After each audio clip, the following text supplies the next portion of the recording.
Isometrics are so good for building strength, but they're trash at getting any type of muscle hypertrophy, right? We can't get big with isometrics.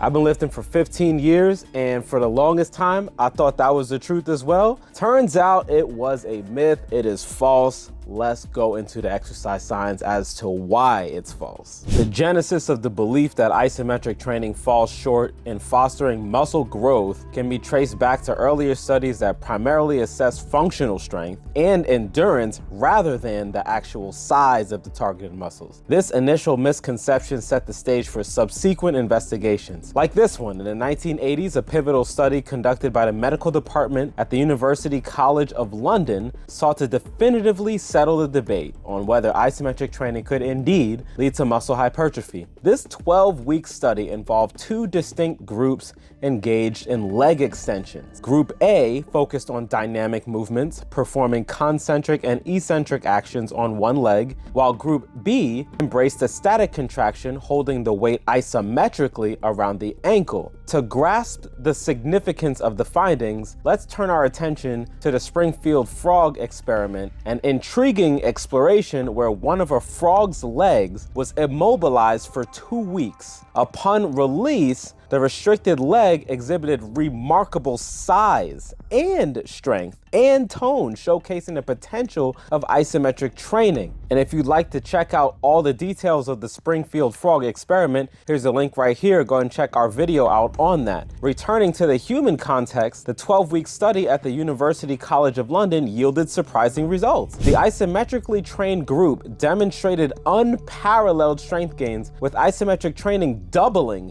eccentric strength increase and tripling concentric gains. The hypertrophy results displayed on a comprehensive graph showcased isometric training as the clear winner in muscle size development, with dynamic training closely trailing behind. Moreover, isometrically trained muscles exhibited increased density, and we've talked about that a lot on the channel, reinforcing the concept of enhanced muscle tone. This aligns with anecdotal evidence from the fitness community, resonating with experiences of encountering individuals with remarkably solid, dense musculature. Think of Bruce Lee and his musculature when he did isometrics and how solid his physique was. Contrary to traditional beliefs, isometric training emerged as a potent method for inducing hypertrophy, with a 12-week regimen proving its effectiveness. Revelation challenges the preconceived notion that only concentric and eccentric movements are pivotal for growth, and that is just simply not true. For those contemplating the incorporation of isometric training into their routine, the recommended contraction duration ranges from 20 to 45 seconds, a guideline source from Paul Wade's insightful isometric manual, link in a description. This invaluable resource underscores the significance of static contractions and provides a wealth of knowledge spanning over 400 pages. Incorporating isometric hypertrophy into our workout routines can offer significant benefits, and while an IsoChain or IsoMax is not an absolute necessity, it can undoubtedly enhance the overall experience. As established in our earlier discussion, isometric hypertrophy ranks as the second most effective method to stimulate muscle growth, with concentric movements taking the lead in the initial phase of muscle contraction. To embark on this journey, the first step is to determine our maximum isometric strength, a value obtained through strength holds performed over 6 seconds. This maximal strength serves as a benchmark for the subsequent hypertrophy-focused isometric training. After identifying our max, the next step involves multiplying it by 0.6 and 0.85 to establish a hypertrophy range. This range, spanning from 60 to 85% of our maximum,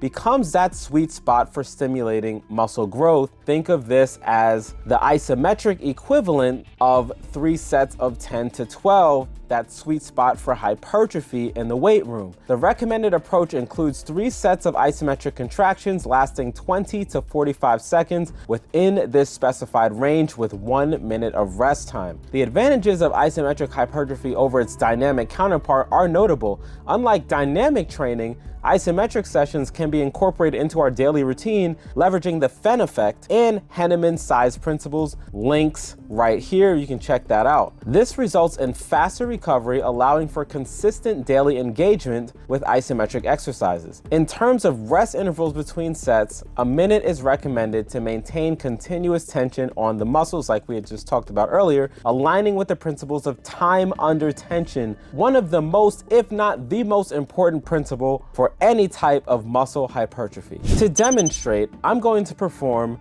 bicep curl with an Isomax. It doesn't have to be an Isomax, but for the sake of demonstration and seeing a numerical value, I'm going to go ahead and start with a 20-second set at 60% of my maximum. You've just seen my maximum, and so now I'm going to do the math for you on the screen. And this goal is to progressively increase the duration and intensity of the contractions. Calculations based on the max help customize the hypertrophy range and guide the duration of each set. The intensity of isometric hypertrophy sets can be incredibly demanding, pushing individuals to their limits. However, the benefits are tangible, as evidenced by the burning sensation and the potential for remarkable muscle gains. It's important to track these exercises though. As for progression, the key lies in gradually increasing the difficulty and intensity of the isometric exercises. This doesn't have to be a monumental leap in each session. Incremental improvements are sufficient, just like in the weight room. Implementing progressive overload principles ensures sustained and long-term gains, preventing plateaus. It's a lot easier to track your progress with some type of measuring device, and if you don't have an IsoChain or Isomax, that's okay. Even a bull worker has a telescopic measuring device built into the system. If you'd like to perform isometrics, I'd highly recommend using some type of measuring device like a dynamometer here, or if you want to do power rack isometrics, how you progress is by adding more weight to the bar. If we're just talking about load, another way to increase is just like in the weight room, increasing more sets, increasing the duration, but most importantly, to not treat isometrics as just some gimmick. They're not just wall sits, they're not just planks, and usually those body weight variants don't really induce much hypertrophy unless you're a complete beginner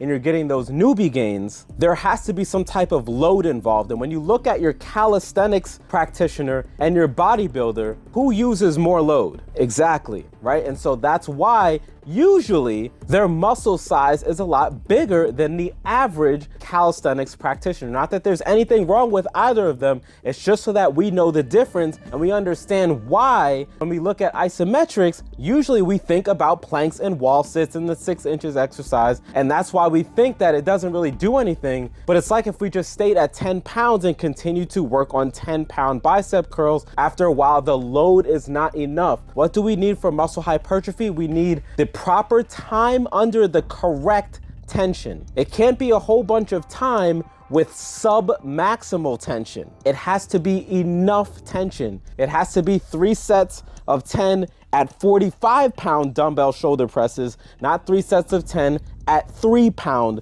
shoulder presses. And what's really cool about the isometric hypertrophy is that this is one of the safest ways to put on some size without any type of damage to your joint, because we're not getting any type of mechanical abrasion because of the static nature of the exercise. And if you don't know what mechanical abrasion is, I highly recommend you check out this video right here, and we'll see you there.